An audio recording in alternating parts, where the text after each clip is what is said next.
I read more books than I planned to in September, including this one and this one. Let's get right into it.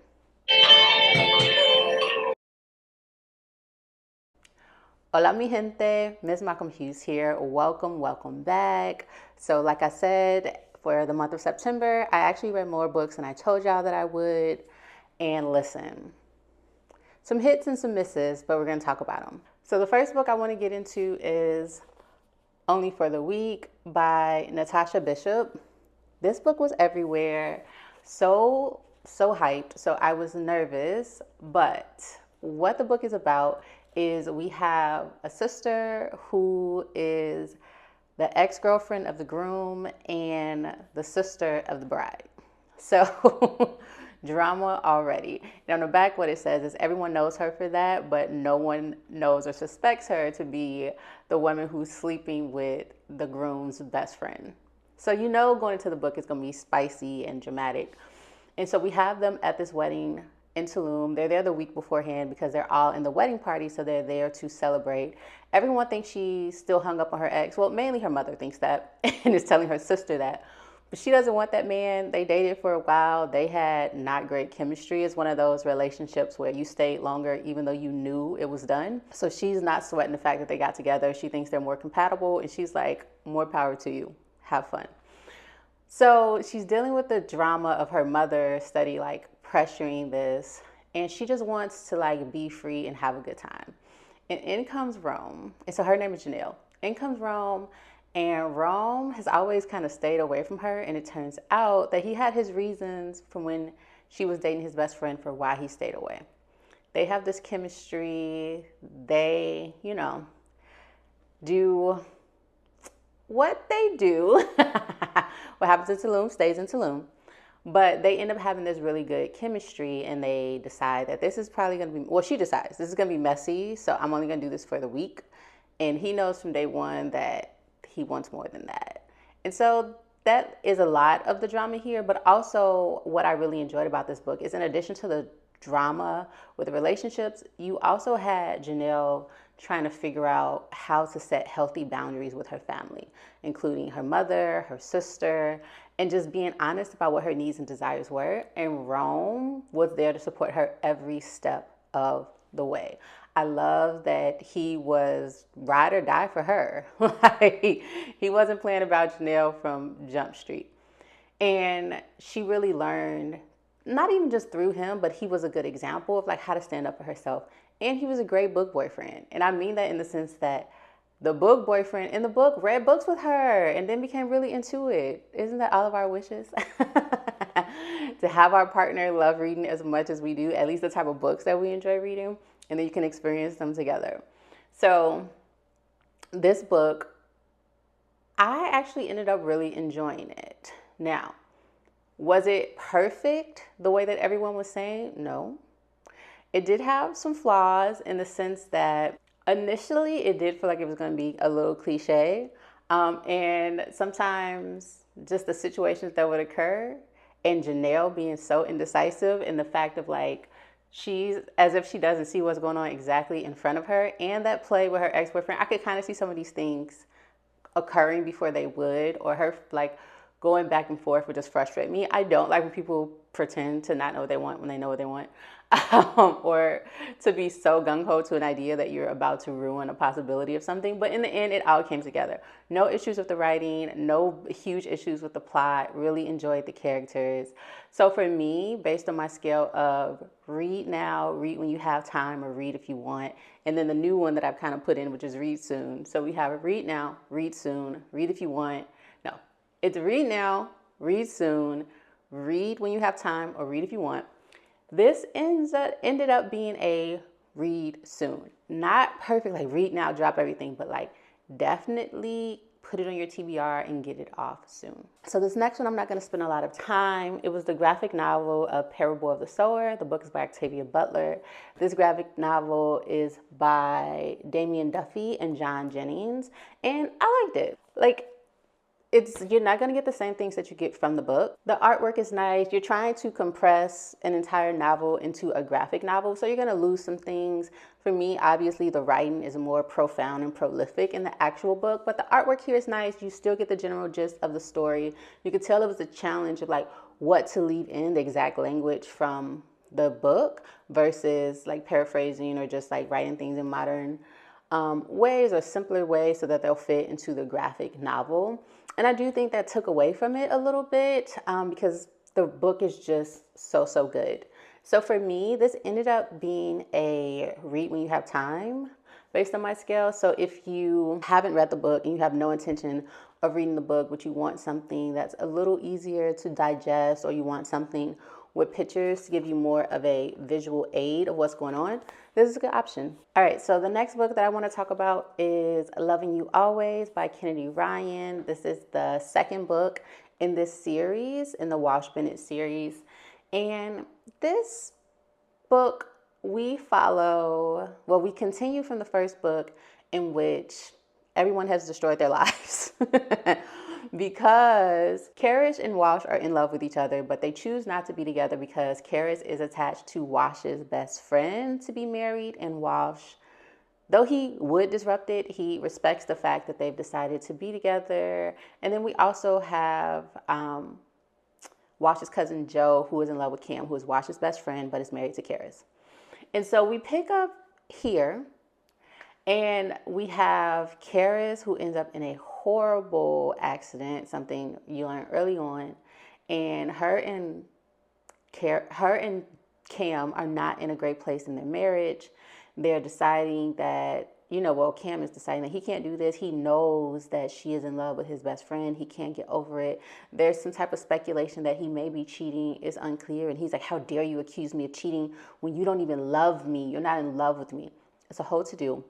And eventually, Walsh is going to be Walsh. Walsh is quite entitled and a little frustrating. I felt in the first book that he might be a little selfish. In this book, it's giving even more entitlement. And so once he realizes that she has been in this accident, he drops everything. He's like, I have to go back to see her and be with her. And then especially when he finds out what causes the accident, he's just irate.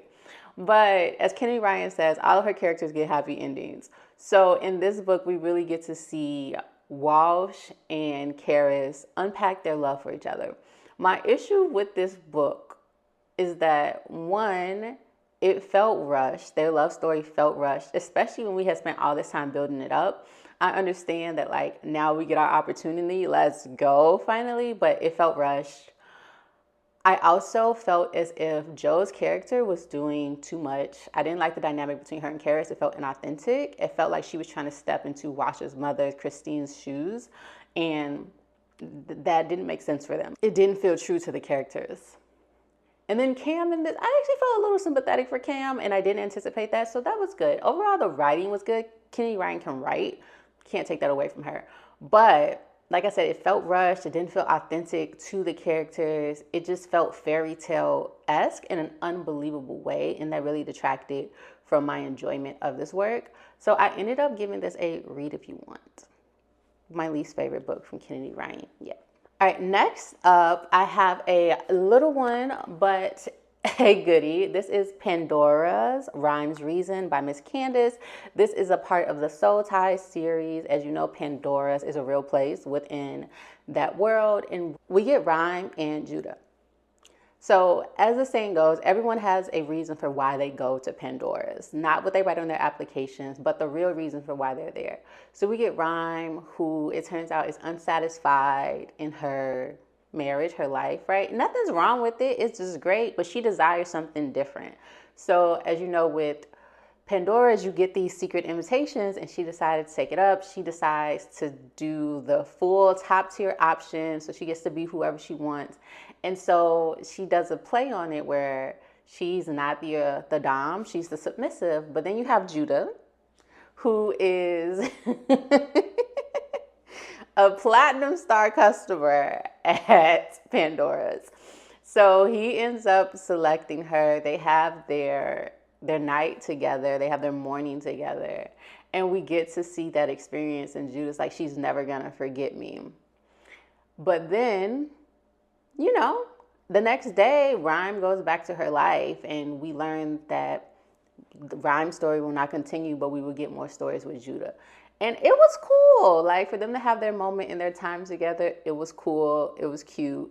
But I didn't love it. It wasn't as enticing. Rhyme's life, like, it was just kind of mundane. Like, okay, cool. Not my favorite story. So for this one, I gave it a read when you have time. Like, it was still spicy. It's still within the Soul Ties world, so that was good, but just not my favorite story. Next up, we have the book that you all chose for me to read this month, and that is The Spook Who Sat by the Door by Sam Greenlee. Y'all, gosh, I had so many feelings and thoughts and emotions. This was a ride. In this book, we get Dan Freeman, who, because of Senator Harrington trying to become reelected, he, with his team, comes up with this initiative that they are going to integrate the CIA. The CIA is the agency that has no Black people, at least in non-subservient positions. So because his push for the civil rights hasn't been working, it's been losing momentum, he's like, I need something to get the Black vote. And so he proposes that the initiative that the CIA integrates. And so they have this round of competition, if you will, to see who will make it. They're super convinced that none of the people are going to pass the trials. And it's like, okay, because none of them will make it, we can say we tried. But if they're not qualified, they're just not qualified.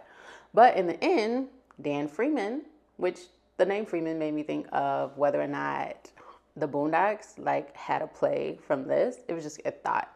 But Dan Freeman is just stellar in all the ways. He actually is like co-opting the CIA in the sense that he pretends to not be capable of what he's capable of to make it through the trial period, right? He behaves as if someone who's really like slacking, someone who's not as intelligent, someone who's not as capable in martial arts and hands and weapons, and he just pretends that he doesn't have the skill set that he does until it matters, and then he surprises everyone. But he ends up making it through.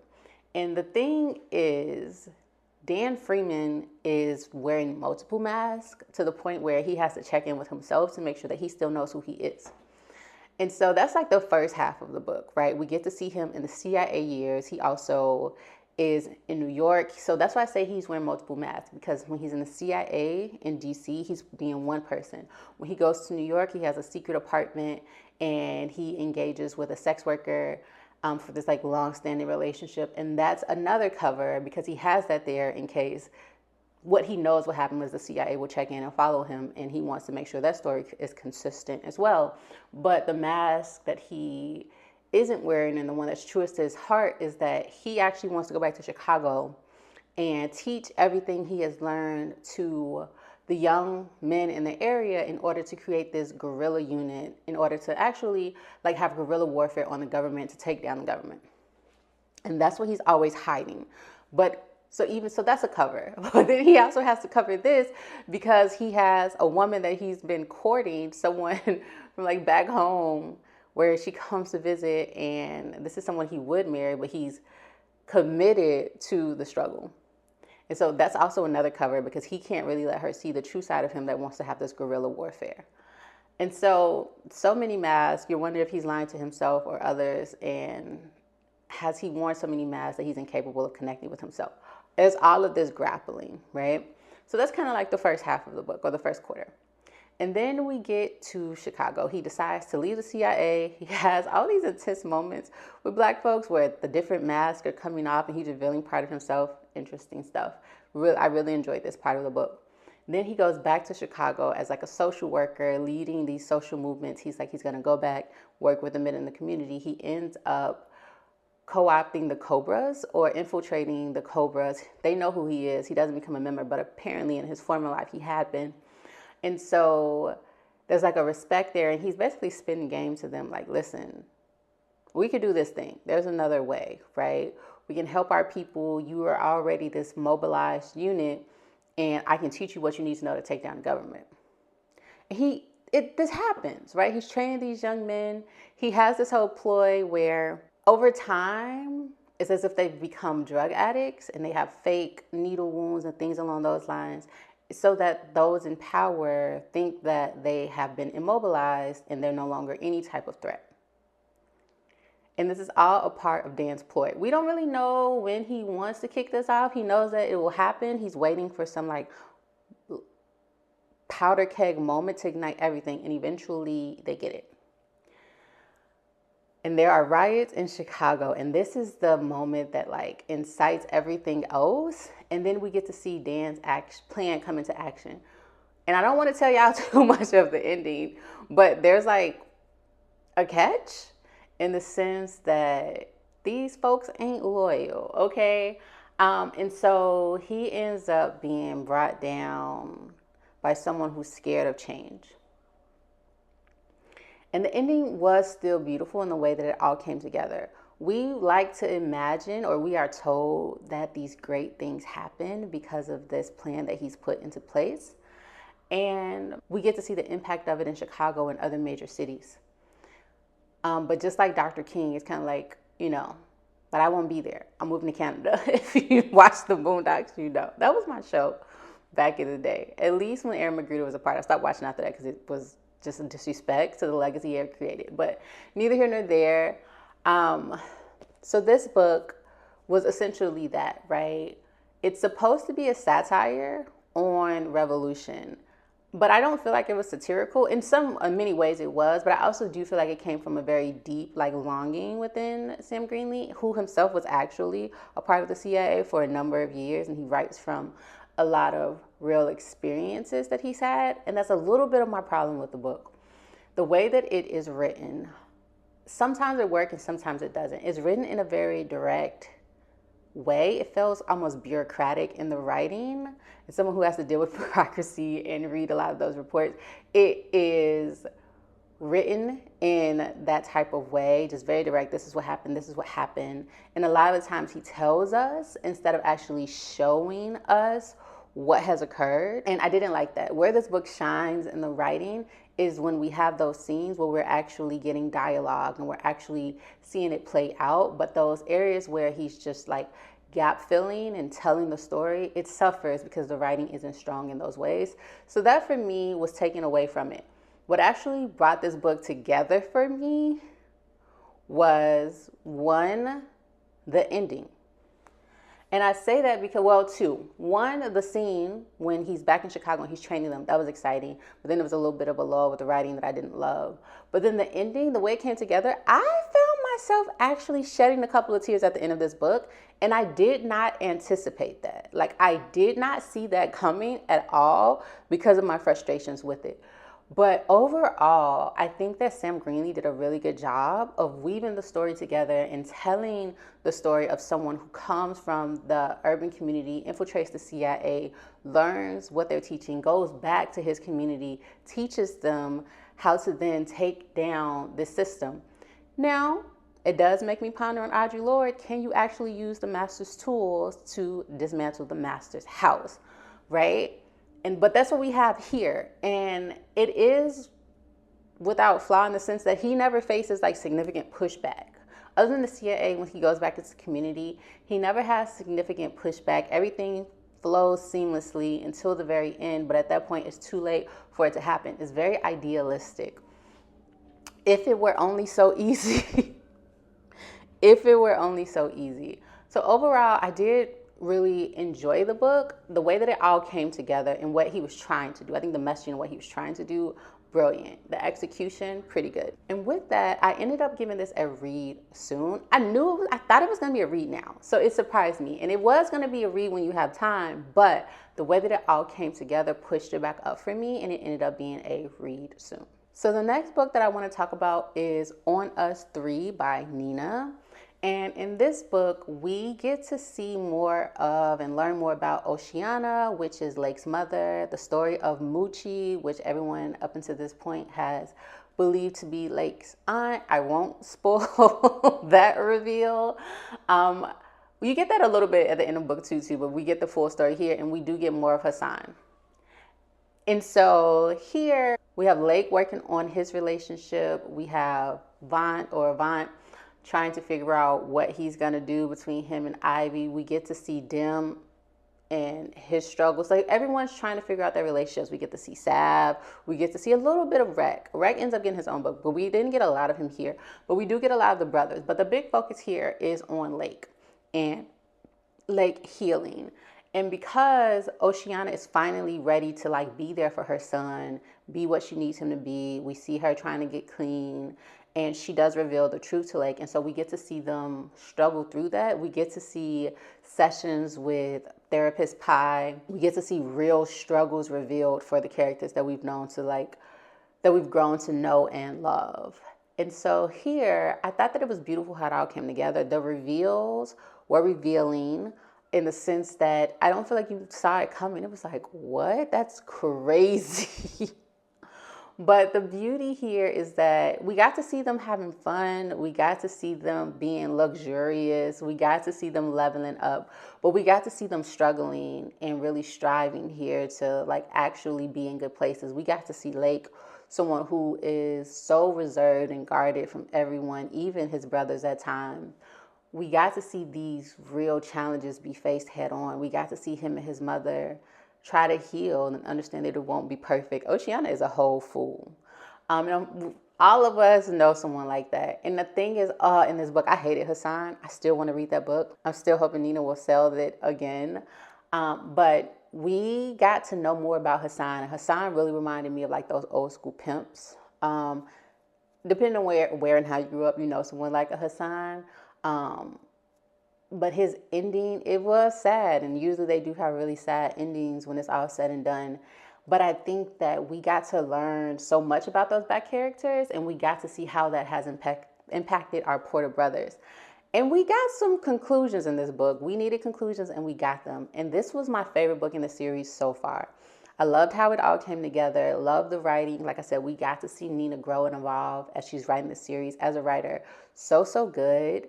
This one for me, the way it all came together, even the ending, it wasn't my favorite ending, but it made sense. And only because I felt like the term on us had been tainted a little bit, but it made sense and it was still appropriate. And so for the series, this is definitely a read now for me. I felt like this one was really, really good and really, really worth the read. And the build up to this point had definitely been worth it. So definitely read the series. More books to come for this in the future. I will be reading all of them, so look out. The next book that I want to discuss is going to be a really short review. It's entitled The Cap That Dipped by Elijah Baylor. This was sent to me a while ago. It's a children's book. It's really cute. And it's about a young guy or a young kid with locks who his like do-rag every night, it leaves. And he doesn't know where it goes or why it leaves. It's a really cute children's tale. We get to see the life and the story of this Cap and why he's leaving and what he goes through. It was like adorable. So if you have a young child with locks or just natural hair in general, or just a young black child, honestly, or any child, truly, and it's just a cute story for them. Very imaginative, pretty nice artwork. So definitely one I recommend checking out. So the next book that I want to discuss is The Davenports by Krystal Marquis. And this one, this is a book about a well-to-do black family during the time of like Reconstruction in Chicago. And they are the Davenports. It's about more than them, but that's the primary family that we're following. We have 4 main characters, 4 young women, all following their different paths of trying to figure out during this time what their future holds, who they will be, who they will marry, what does all of this mean for their future. I really enjoyed this book. What I liked about it is that we did get that historical fiction. This is actually kind of based on the Patterson family and out of Ohio. And the Patterson family are the first and only black automobile company in the United States.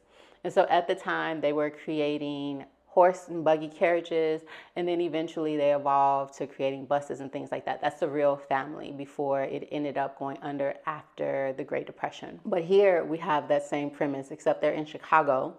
And so you have folks who have come out of enslavement who are well-to-do in Chicago, started their own businesses, doing really well for them and their families, living a very luxurious life. But obviously, that doesn't come without hardships. You're still Black during that time, so you have racism and prejudice therein. You also have, within the Black community, you have classism and you have colorism and you have a number of other issues going on that are playing out as well. So we get to see all of that here, which I really enjoyed.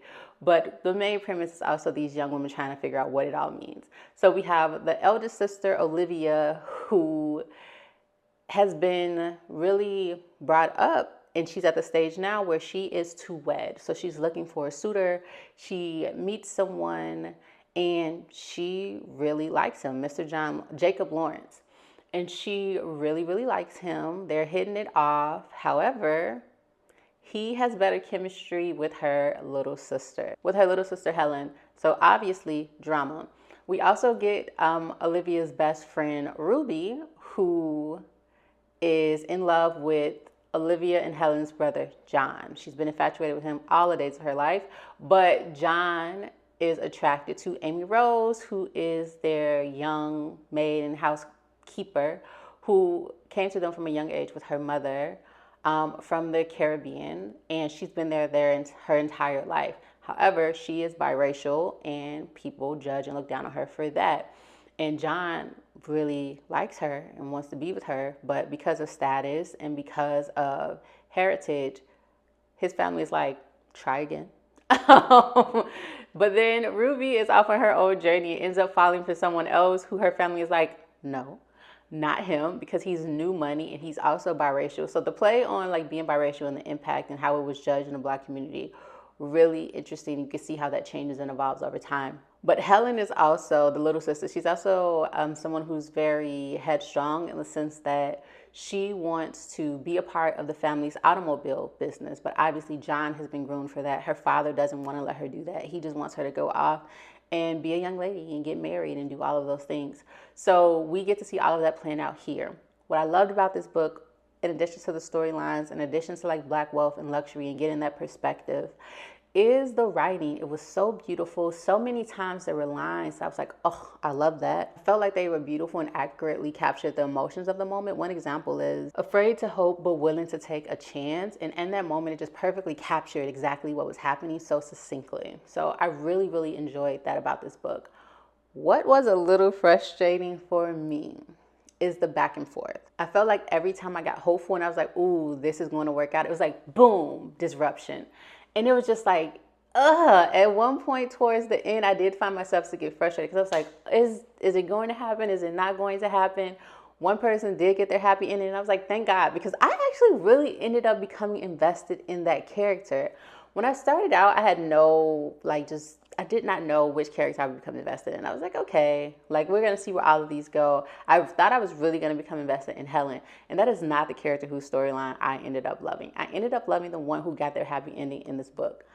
You got to read it to figure out who that is. But overall, I really, really enjoyed this book. I know the second one is coming out in November, so I do plan to pick it up and check it out. But I just thought this was like such an interesting and unique take, and I thought that it was well executed.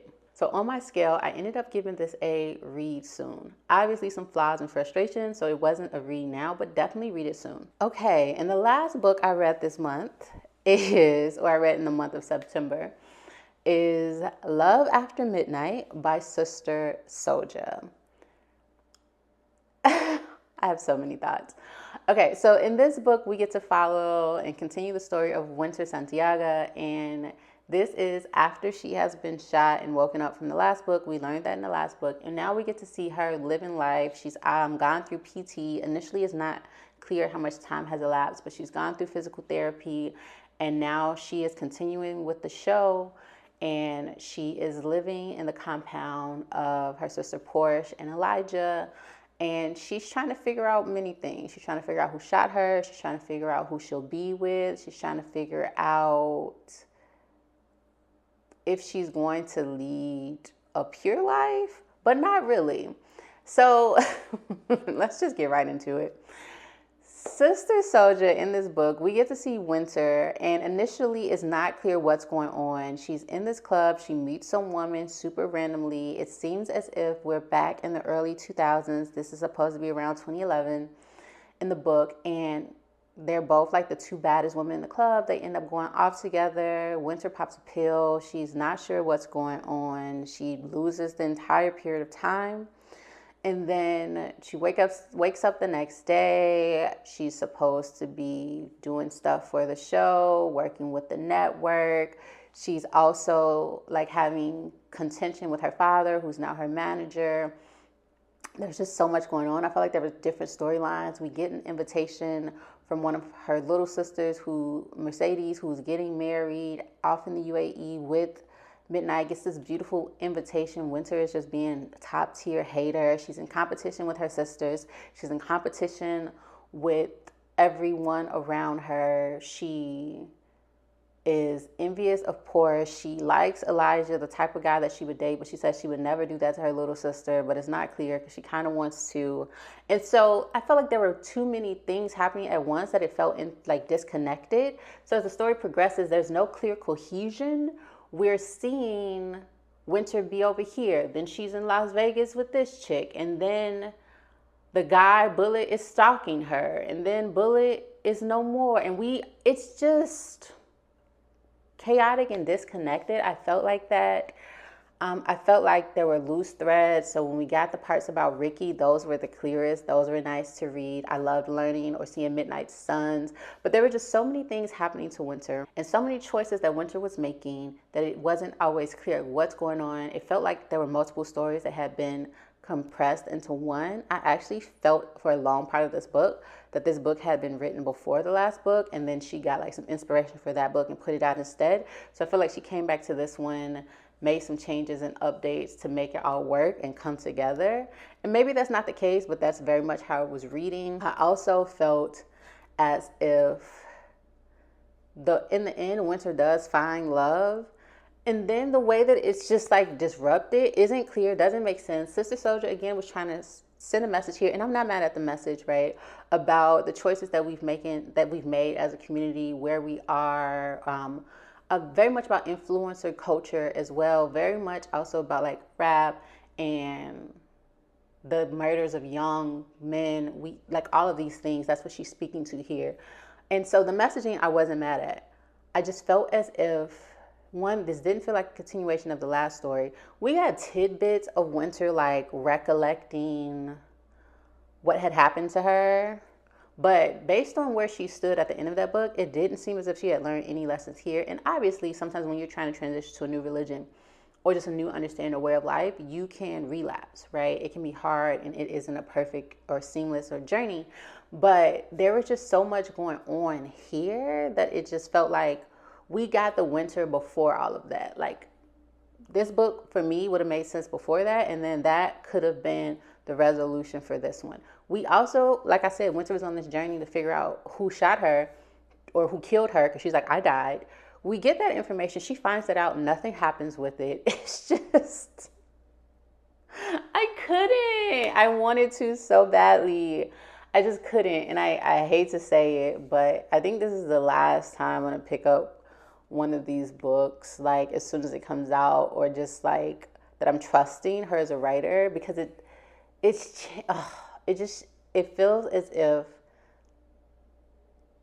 the story is just not a continuation. It feels like its own thing, and not in a good way. Like, it just doesn't flow. It's not cohesive. It doesn't make sense, and it just wasn't good.